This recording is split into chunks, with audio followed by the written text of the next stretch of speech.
Okay, y'all. Hey, honeys. Check out this email that I received the other day. I am so glad I didn't send it to spam because I really would have. It was from a sender that I didn't know, that I didn't recognize. But check out this. The title is Your Inner Dealer is Waiting. We don't talk enough about the fact that your body is a drug factory. Not metaphorically, literally. Serotonin, dopamine, oxytocin, endorphins.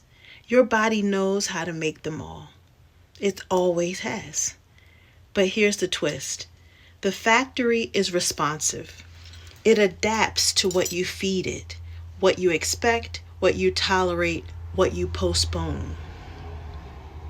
If you've spent years in survival mode, running on deadlines, self-denial, or I'll rest later logic, your factory adjusted. It downsized production. It cut corners.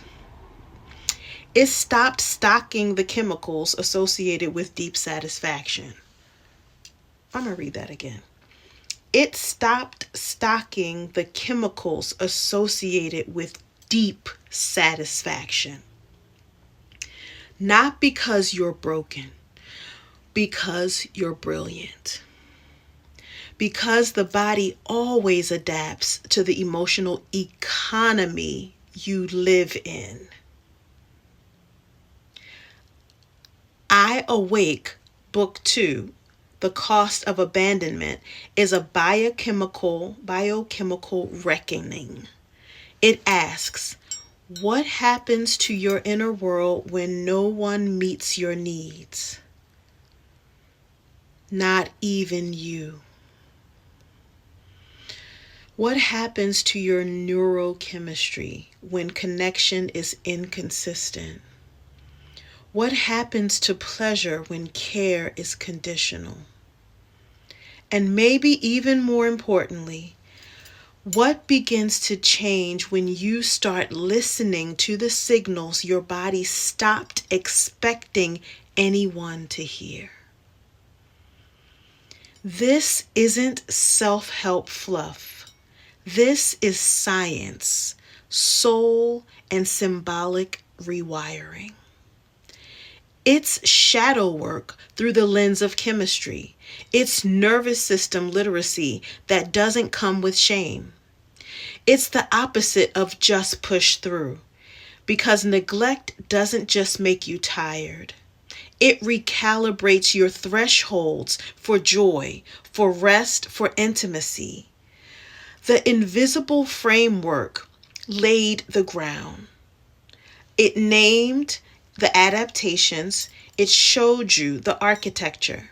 But the cost of abandonment goes deeper into the underground, into the somatic chemistry lab, into the place where your feelings and your molecules meet. Inside, we meet your inner dealer, the part of you that manages the flow of emotional chemicals, who gives you hits of approval or withdrawal from affection, who's been trained by past patterns, but who can now be retrained by presence, by choice, by microdose repair.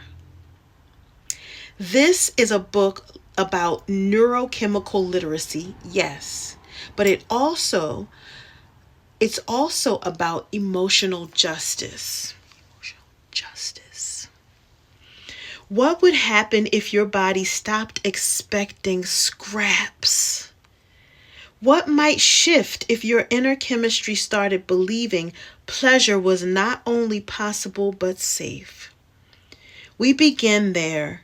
Book 2 is nearly here. Book 1, The Invisible Framework, is already waiting for you on Amazon. You can begin this journey today, not with willpower, not with another to-do list, with one real breath. One honest yes. One act of not postponing your own medicine. Because the truth is, you were never lazy. You were biochemically lonely. But the factory still lives inside you. Let's reopen it with devotion. And this is from a woman named Camilla. And her company is the Sensual Institute. This arrived in my inbox.